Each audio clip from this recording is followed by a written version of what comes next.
santuokos institucija yra senesnė už bet kokias kitas juridinės formas. Taigi, Vaidotas Vaičaitis, kuris yra Vilniaus universiteto docentas, taip, konstitucinės teisės specialistas, daktaras, kuris pabandys pakalbėti apie konstitucinio teismo motyvus ir alternatyvę konstitucinę šeimos sampratą.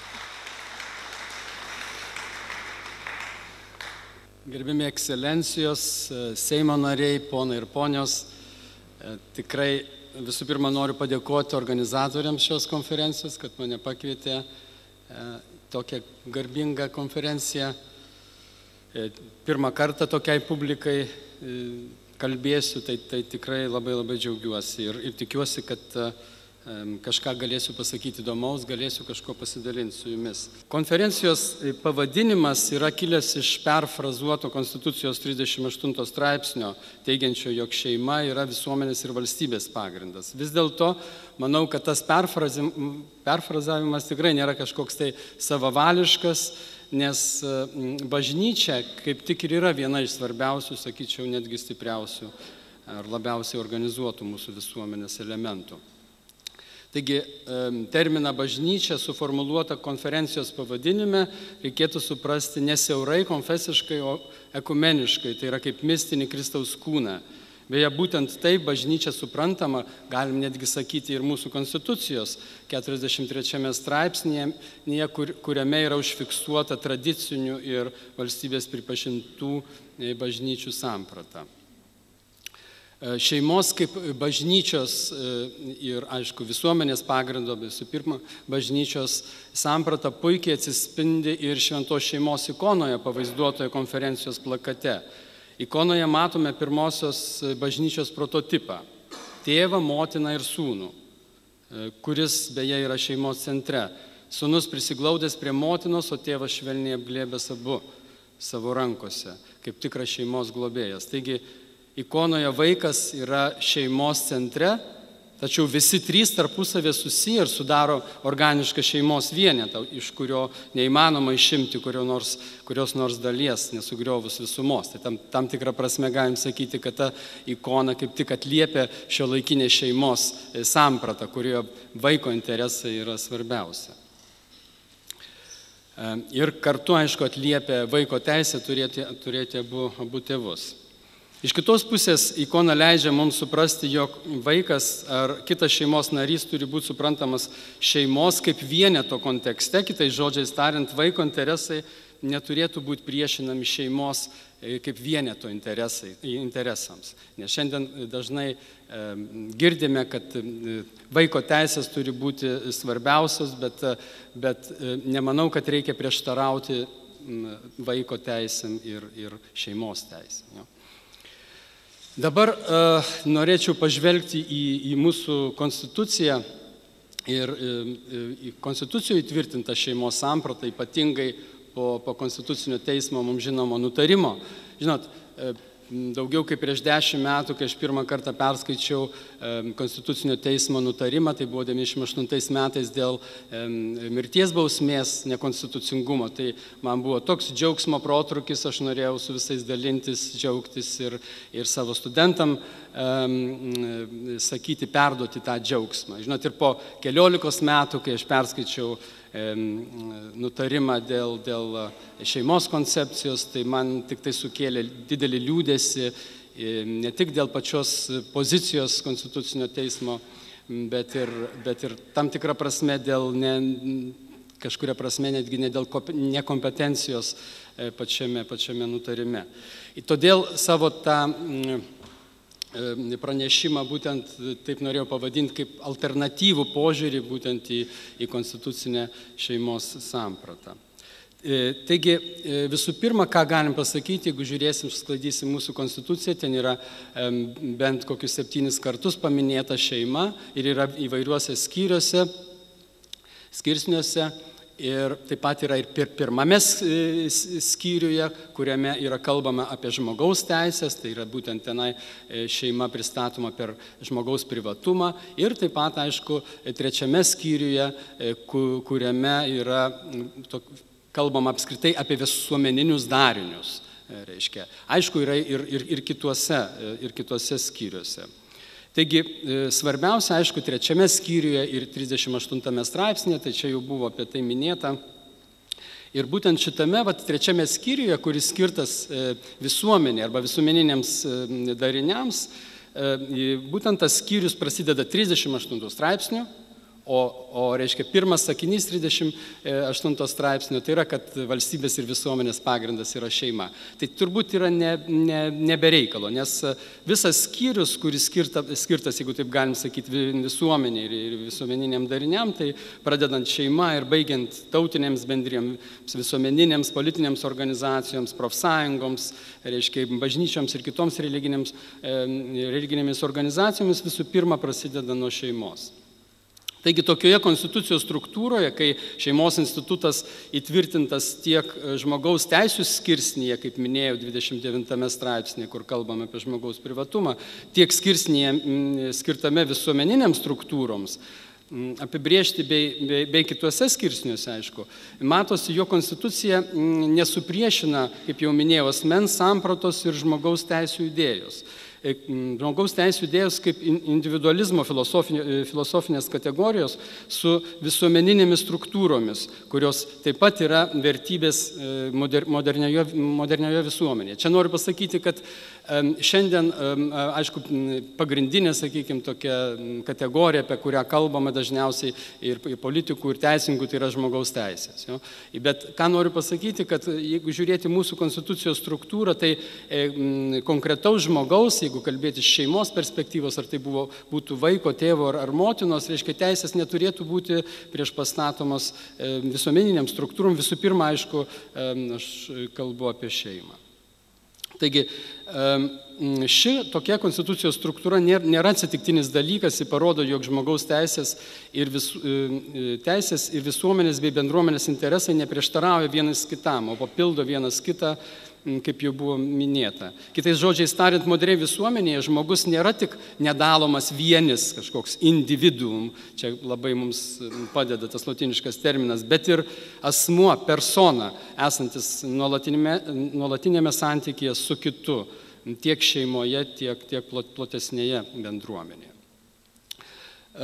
Toliau norėčiau trumpai į būtent konstitucinę šeimos sampratą pažvelgti iš 4 perspektyvų. Tai yra pirma, šeimos kaip valstybės ir visuomenės pagrindo, šeimos ir vaiko teisų apsaugos, santuokos sampratos konstitucinės ir šeimos ir santuokos santykio, kas turbūt yra įdomiausia šitoj konferencijoje, o vėliau tiesiog pristatyti keletą konstitucijos interpretavimo metodų, kurių dėja nepanaudojo Konstitucinis teismas tame nutarime. Taigi, šeima kaip valstybės ir visuomenės pagrindas. Konstitucijos 38 straipsnio pirmasis sakinys ne tik pamini šeimą, bet išskiria ją iš kitų visuomeninių struktūrų kaip visuomenės ir valstybės pagrindą. Tai reiškia, kad būtent šeima yra pagrindas egzistuoti kitoms šiame skirsnyje paminėtoms bendruomenėms ir nevyriausybinėms organizacijoms. Tai yra visuomeninėms, politinėms, profesinėms ar religinėms. Dar daugiau. Konstitucija pripažįsta, jog šeima kaip pagrindinė visuomenės ląstelė yra ir pačios valstybės pagrindas. Įmanoma įsivaizduoti valstybę be visuomeninių organizacijų ar politinių partijų ar profsąjungų, bet neįmanoma valstybės ar visuomenės įsivaizduoti be šeimos. Kitas požiūris mūsų konstitucijoje, per kurį galima žiūrėti ir kuris atsispindi mūsų konstitucijoje dėl šeimos, tai yra būtent šeimos samprata per vaiko teisų apsaugos prizmę. Kaip žinia, jau romėnų teisės tradicijos šeimos teisės pagrindinis subjektas visuomet buvo tėvas, pater familias. Po to vėliau, 20-ojo amžiaus antroje pusėje, kartu su feminizmu į demokratinių vakarų valstybių teisinės sistemas atėjo tendencija šeimos teisė ypatingai išskirti moters teisės. Tuo tarpu 20-ojo amžiaus pabaigoje vakarietišką šeimos teisę stengiamasi aiškinti per vaiko teisų apsaugos prizmę. Tai matom tų sampratų, tų metamorfozę, tam tikrą pasikeitimą šeimos teisėje. Tai parodo vaiko teisių, pavyzdžiui, apsaugos ombudsmeno instituto paplitimas, kuris yra praktiškai visose Europos valstybėse. Taip pat, aišku, šeimos teisė yra tvirtintos tam tikros normos, reiškia, kurios turi užtikrinti ypatingai skyrybų atveju, kad turi būti atsižvelgiama į vaiko interesus. Taigi būtent tokia šeimos teisės samprata ir yra užfiksuota dabartinė Lietuvos konstitucijoje. Dar daugiau.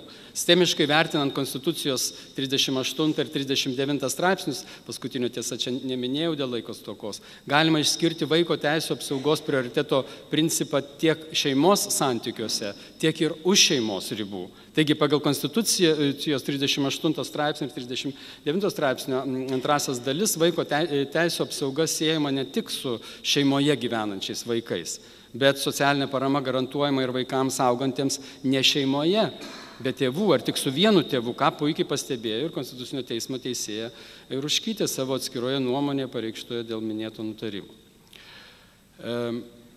Dabar galim pereiti į konstitucinės santuokos sampratą, čia taip gražiai kunigo Narbekovo pristatyta buvo. Dabar galima būtent visų pirma pasakyti, kad santuokos institutas Konstitucijoje paminėtas būtent 38 straipsnė. Aišku, daugiau nėra niekur paminėtas, tai tas yra ir normalu. Aišku, šeimos samprata yra paminėta, kaip minėjau, bent 7 straipsniuose. Taip pat svarbu yra tai, jog iš 7 šeimai skirtų 38 straipsnių dalių 3 paminėta santuoka. 38 straipsnių 3 dalyje teigiama, jog santuoką sudarom laisvo vyro ir moters sutarimu. 4 konstatuojama, jog valstybė registruoja santuoką bei pripažįsta bažnytinės santuokos registraciją, o 5 dalyje teigiama, kad sutuoktinių teisės šeimoje lygios. Reiškia, iš 7 dalių 3 dalyse yra paminėta, reiškia, 7 dalių apie šeimą, 3 paminėta santuoka. Todėl galime paklausti, kodėl Konstitucijos 38 straipsnėje skirtame šeimos santykius apibrėžti paminėta tik santuoka. Viena iš priežasčių yra santuokos formalus pobūdis, tai yra santuokai sudaryti yra būtina laikytis tam tikrų formalių reikalavimų. Tai žodžiais tariant, kadangi santuoka yra 2 asmenų savanoriška sutartis, ne tik sutartis, kaip čia buvo puikiai pasakyta, ypatinga sutartis, todėl jai sudaryti yra būtina laikytis tam tikrų formalių reikalavimų. Sutarčių teisė kai kurioms sutartims, netgi paprastoms sutartims, kaip pirkimo, reiškia, ar nuomos, taip pat numato privalomą rašytinę formą, kartais net reikalauja ir notaro patvirtinimą. Tai čia mano tas atsakymas, reiškia, apie formos nebūtinumą konstituciniam teismai. Kitas svarbus santuokos bruožas yra jos viešas pobūdis. Santuoka yra viešas aktas, kurio metu 2 sutuoktiniai viešai visuomeniai pareiškia apie savo pasiryžimą kurti šeimą ir kuris pasak Konstitucijos yra registruojamas arba pripažįstamas atitinkamose valstybės institucijose. Reiškia, pati Konstitucija pripažįsta, kad santuoka yra viešas aktas, nes mini jos registravimą. Registracija negali būti nevieša, kažkokia slapta. Jo. Būtent šie 2 bruožai, tai yra forma ir viešumas, ir išskiria santuoką nuo neformalių ar atsitiktinių 2 žmonių santykių. 4 požiūris, kaip minėjau, galimas būtent, kas yra turbūt ir įdomiausia arba svarbiausia šitoj konferencijoje, tai yra būtent santuokos ir šeimos santykis. Reikia pasakyti, jo konstitucinės teisės mokslas iki šiol praktiškai nesidomėjo nei iš Konstitucijos kylančių šeimos ir santuokos santykių, nei šeimos institutu, apskritai greičiausiai dėl to, jog šeima yra laikoma prigimtinė žmogaus bendruomenė, kuri visų pirma reguliuojama ne tik teisės ir gal ne tiek teisės, bet moralės ir kitomis socialinėmis normomis. Nėra, nors yra konstitucinės teisės vadovėlių parašyta, yra daugybė straipsnių, niekur nėra parašyta apie šeimą ir santuoką. Tiesiog nebuvo apie tai, reiškia, konstitucinės teisės mokslas Lietuvos apie tai kažkodėl tai nesidomėjo, kaip minėjau. Taigi, minėtame nutarime Konstitucinis teismas visai teisingai pastebėjo, jog Konstitucijos 38 straipsnis rodo neatsiejamą ir neginčiamą santuokos ir šeimos ryšį, bei tai, jog santuokos pagrindų sukurta šeima yra istoriškai susiklostęs šeimos modelis, aš cituoju, neabejotinai turintis išskirtinę vertę visuomenės gyvenime, užtikrantis tautos ir valstybės gyvybingumą bei istorinį išlikimą. Tačiau iš kitos pusės teismas kartu ir teigia, jog santuoka konstituciniai šeimos sampratai esminės reikšmės neturi. Ir yra tik vienas iš šeimos konstitucinio instituto pagrindų šeimos santykiams kurti. Taigi čia matosi tam tikras konstitucinio teismo argumentų prieštaravimas, reiškia kažkokia tai išskirtinė vertė jo, o iš kitos pusės, reiškia, tos esminės reikšmės neturi. Jeigu santuokinė šeima turi išskirtinę vertę visuomenės gyvenime, tai kodėl konstituciniai šeimos sampratai santuokai neturi esminės reikšmės, aš čia klausiu teismo. Kuo tada pasireiškia tas santuokinės šeimos neesminis išskirtinumas konstitucinė prasme? Dar daugiau. Aukštasis teismas, pateikdamas konstitucinės šeimos sampratos apibrėžimą, nurodo į asmenų tarpusavio santykių turinį. Sako, turinys svarbiausia. O šių santykių išraiškos forma, pasak teismo, konstituciniai šeimos sampratai esminės reikšmės neturi.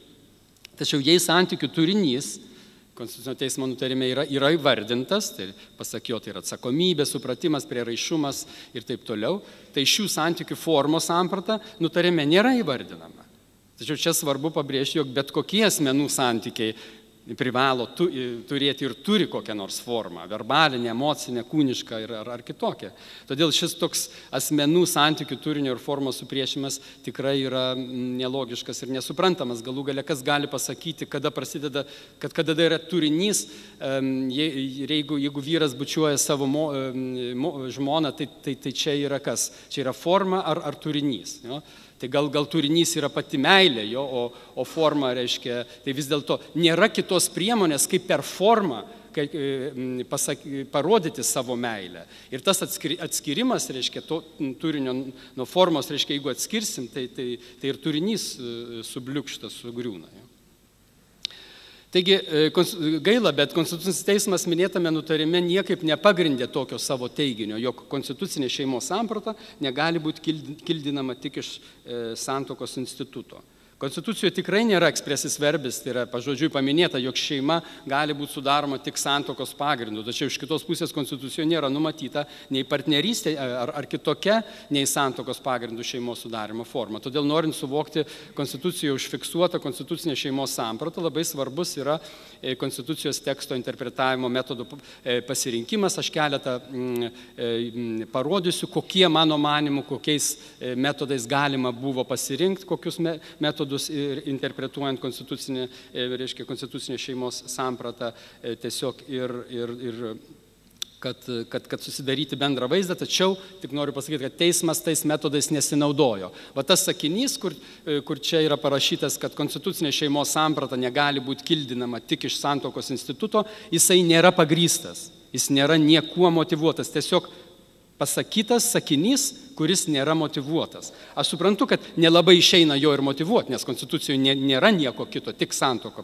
paminėta. Bet dabar, mano manimu, reiškia, galim pažiūrėti keletą, sakykime, Konstitucijos interpretavimo arba aiškinimo metodų. Vienas iš jų gramatinis arba lingvistinis Konstitucijos interpretavimas, nes iš tikrųjų tai yra labai svarbu, nes užrašytas žodis, jisai turi jau savo reikšmę. Jeigu yra užrašytas teisės tekste, tu jo negali perskaityti atvirkščiai. Sakykime, tas interpretavimo metodas yra pats pirminis, ne vienintelis, bet pirminis ir vienas iš svarbiausių. Jo? Taigi, reiškia, kaip jau buvo minėta, iš 7 Konstitucijos 38 straipsnių skirtų šeimai, net 3 yra numatytas santuokos institutas. Taip pat jau buvo sakyta, kad Konstitucijos 38 straipsnį iš pradžių teigiama, kad šeima yra visuomenės ir valstybės pagrindas, kad valstybė globoja šeimą, o tada nurodoma, kaip turi būti sudaromos santuoka, dar daugiau. Tai, kad Konstitucija šeimą sieja būtent su santuoka, galim suprasti ir iš 38 straipsnio 5 dalies formuluotės, jog sutuoktinių teisės šeimoje yra lygios. Čia labai svarbu. Yra tokia, sutuoktinių teisės šeimoje yra lygios. Jei mes šitą teiginį aiškintume, kaip apimenčia ir nesantokinius santykius, liktų neaišku, kodėl Konstitucijos leidėjas užsimena tik apie sutuoktinių tarpusavio lygybę. Turbūt nebūtų logiška manyti, jog toks Konstitucijos leidėjo pasirinkimas kyla iš noro pasakyti, kad asmenų nesudarusių santuokių, bet gyvenančių kartu teisės gali būti ir nelygios. Manau, kad ne. Taigi galim drąsiai teigti, jog lingvistinis arba gramatinis Konstitucijos interpretavimo metodas leidžia mums konstitucinę šeimos sampratą sieti būtent išimtinai su santuoka. Kitaip būtų nelogiška. Kitas konstitucijos ar konstitucinės šeimos sampratos interpretavimo metodas galėtų būti teleologinis, tai reiškia, kuris nurodo į priežastis, o visų pirma tikslą, aišku, kodėl buvo priimta būtent tokia formuluotė. Jo? Čia reikia pripažinti, jog 92 metų konstitucijos rengėjai, tiek parlamentarai balsavę už ją, tiek Lietuvos piliečiai referendume pritarę konstitucijai, galėjo turėti skirtingą šeimos sampratą.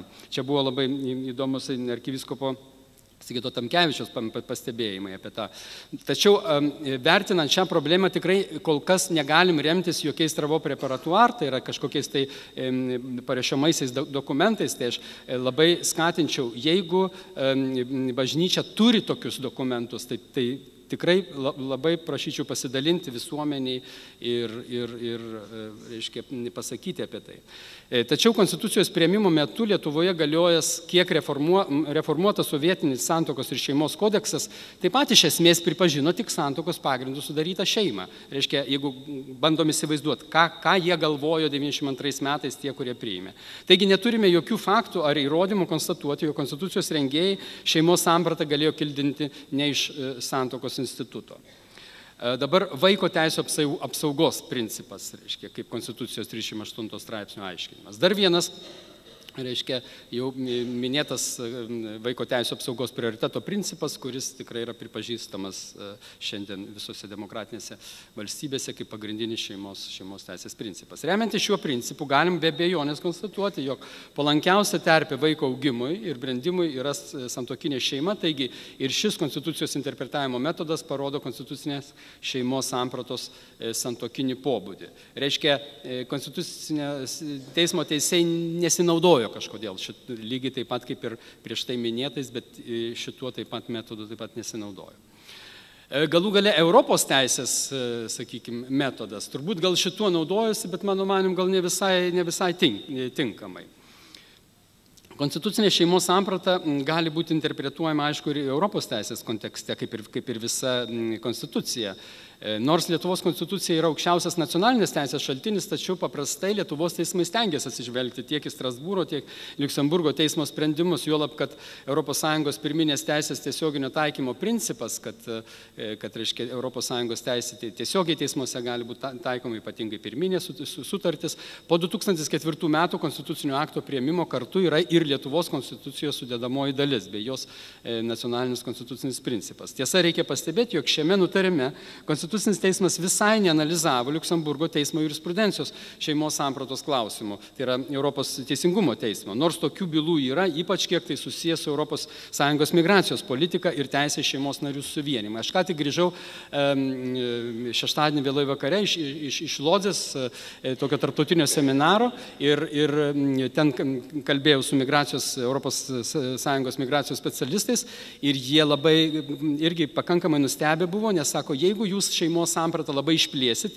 taip pat ir ne į tas sferas, reiškia, kur nėra registruota ta šeima, tai tada labai sunku jums bus, reiškia, su migracijos, ES migracijos politika įgyvendinti. Todėl, kad vienas iš pagrindų migracijos politikos yra šeimos narių susijungimo teisė.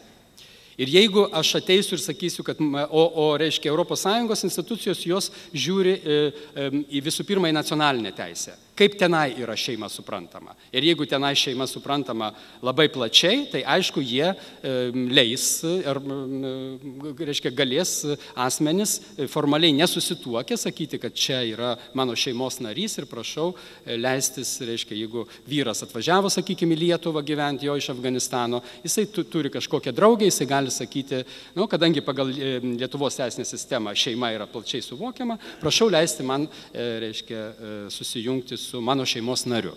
Nors tai gali būti neužregistruota. Tai va ta prasme, kad labai gaila, kad Konstitucinis teismas, reiškia, o bylų yra Liuksemburgo teismo, reiškia, su tuo susikaž. Gaila, kad šitą apėjo, reiškia, o visą pagrindą nukreipė į Strasbūro, tai yra Europos žmogaus teisių teismą. Tai aišku, 4 bylas paminėjo, aš dabar nenoriu varginti jūsų dėl turinio šitų bylų, bet ką noriu pasakyti, kad pagrindinis, nemanau, kad tas paminėjimas yra visiškai korektiškas Konstitucinio teismo nutarime, todėl kad tos bylos buvo dėl neva pažeistų, sakykime, ar tai moters, ar tai vyro, ar tai vaiko teisių. Tuo tarpu koncepcija jokių teisių ir pareigų nesukūrė. Ta prasme, tai yra programinis koncepcinis dokumentas. Tai remtis Konstitucinio teismo nutarime dėl koncepcijos šitomis bylomis yra ne visiškai teisiškai korektiška. Taigi, kaip minėjau, kad koncepcijų nebuvo suvaržytos nei vienos asmens teisės. Pagaliau teisinio realizmo. Aš jau truputį rašiau apie tai, reiškia, yra, aišku, irgi egzistuoja tam tikros teisės mokyklos, kuriomis remiantis yra interpretuojama arba aiškinama teisė. Ir jos, aišku, jos užima, sakykime taip, svarbę teisės aiškinime vietą. Pavyzdžiui, teisinis pozityvizmas remiasi prielaida, jog teisė yra tik tai, kas užrašyta įstatyme. Tuo tarpu teisinis realizmas teigia, kad teisė yra tai, kas realiai egzistuoja tikrovėje, o kas užrašyta nėra taip svarbu. Taigi, matom, kokia mokykla turbūt rėmėsi jo Konstitucinis teismas. Tai savo nutarime, suformuluodamas konstitucinę šeimos sampratą, nusprendė remtis išimtinai teisiniu realizmu. Visgi ne viskas, kas egzistuoja tikrovėje, privalo būti pripažįstama teisėje, turbūt. Jo. Tikrovėje egzistuoja daug nelabai gerų dalykų, bet tai nereiškia, kad viską mes turim perkelti į teisę. Teisė, ypač konstitucija, kad galėtų būti visų gerbiamas dokumentas, gali ir turi atspindėti tam tikras vertybės, bei vaidinti tam tikras siekiamo idealo vaidmenį. Ir šios vertybės ir yra įtvirtintos Konstitucijos 38 straipsnėje. Mano manimu, tai yra šeimos ir santuokos apsauga. Čia svarbiausia, čia turbūt yra netinkamas arba netinkamas gramatinio, loginio ar teleologinio konstitucijos aiškimo metodų pasirinkimas Konstitucinio teismo nutarime. Svarbiausia yra konstatuoti šią, reiškia, interpretavimo dilemą nutarime. Jei mes teigiame, jog šeima gali būti sudaryta tik santuokos pagrindu, aišku, mes tam tikrą prasme sakralizuojame šeimos institutą. Tai yra, santuokinę šeimą iškeliame virš kitų galimybių sukurti šeimos santykius. Tačiau jei atvirkščiai, jei teigiame, jog šeimai atsirasti užtenka tam tikrų neformalių santykių, mes santuokos institutą sumenkiname iki tam tikrų neformalių santykių. Tai žodžiais tariant, Konstitucinis teismas neva norėdamas neleisti diskriminuoti nesantuokoje gyvenančių asmenų, diskriminuoja santuokinę šeimą. Nes neatsižvelgiama į Konstitucijoje numatytą santuokos jau minėtai registravimos, tai yra formos, reiškia, ir viešumo elementus. Čia galima paminėti, jog netgi sutarčių, tiek, pavyzdžiui, darbo teisė numato, jog tas, kuris nėra sudaręs sutarties, nors tokią teisę turėjo, negali turėti tokių pat teisių, kaip asmuo tinkamai sudaręs sutartį. O kitaip būtų pažeisti teisėti asmenų sudariusių sutartį interesai. Jeigu aš sudariau sutartį su kažkuo, tai, pavyzdžiui, išnuomoti mano butą, tai kitas asmuo, kuris nesudarė su manimis, neturi tokių pat teisių gyventi tam bute. Jo? Tai čia normalu yra, bet netgi žiūrinti santuoką grinai iš tokios sutartinės teisės. Būtent todėl Konstitucijoje ir yra paminėta tik viena šeimos sudarimo forma santuoka, o Konstitucijos 38 straipsnio 1 dalies nuostata, jog šeima yra visuomenės ir valstybės pagrindas, turėtų būti suprantama būtent sutuoktinės šeimos prasme. Jei šeima gali atsirasti ne tik iš santuokos, tai kokia prasmė tada tuoktis? Tai žodžiais tariant, aiškinant santuokos ir šeimos tarpusavio santykių, neįmanoma laikytis kažkokio tai aukso vidurio, kurį liktai norėjo surasti Konstitucinis teismas. Nes neįmanoma surasti kažkokią tai neutralią santuokos ir šeimos tarpusavio būseną. Taigi čia galimas tik dvi galimybės. Arba mes santuokinę šeimą sureikšminame ir atsižvelgdami jo sudarimo formalumą ir viešumą iškeliame ją aukščiau kitų bendro sugyvenimo formų, arba mes santuokinę šeimą sumenkiname, tai yra nežiūrinti santuokos sudarimo specifiką ir nutraukimo ribojimus ir taip toliau, prilyginama ją prie bet kokių neformalių santykių. Trečio varianto tiesiog nėra. Ir Konstitucinis teismas, naudodamasis tą skandinaviško teisinio realizmo logiką, pasirinko santuokos sumenkinimo kelią. Nežinau, ar toks požiūris į santuokos ir šeimos ryšį, kuris visai išplauna šeimos sampratą, leidžia šeimą laikyti visuomenės ir valstybės pagrindu, kaip tai suformuluota Konstitucijos 38 straipsnio 1 dalyje. Ar bet kokie santykiai yra visuomenės ir valstybės pagrindas? Visgi savo pranešimą norėčiau užbaigti tam tikrą viltimi. Galime padėkoti, kad Konstituciniam teismui, jog vis dėlto norėčiau ir padėkoti Konstituciniam teismui, jog jis savo nutarime konstatavo, jog santuokinė šeima yra jau, kaip citavau anksčiau, yra istoriškai susiklostęs šeimos modelis, neabejotinai turintis išskirtinę vertę visuomenės gyvenime, užtikrinantis tautos ir valstybės gyvybingumą bei istorinį išlikimą.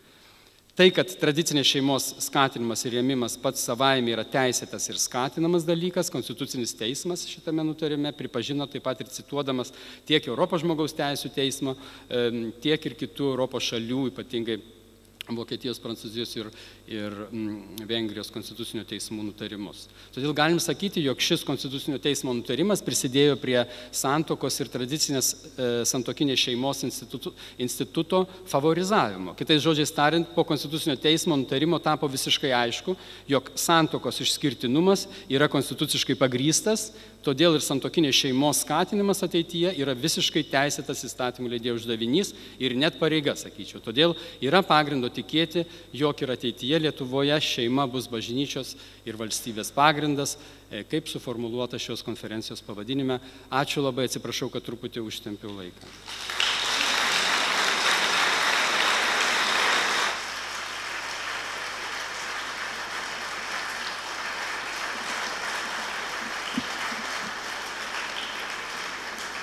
Ačiū gerbiamam docentui Vaidotui Vaičaičiui.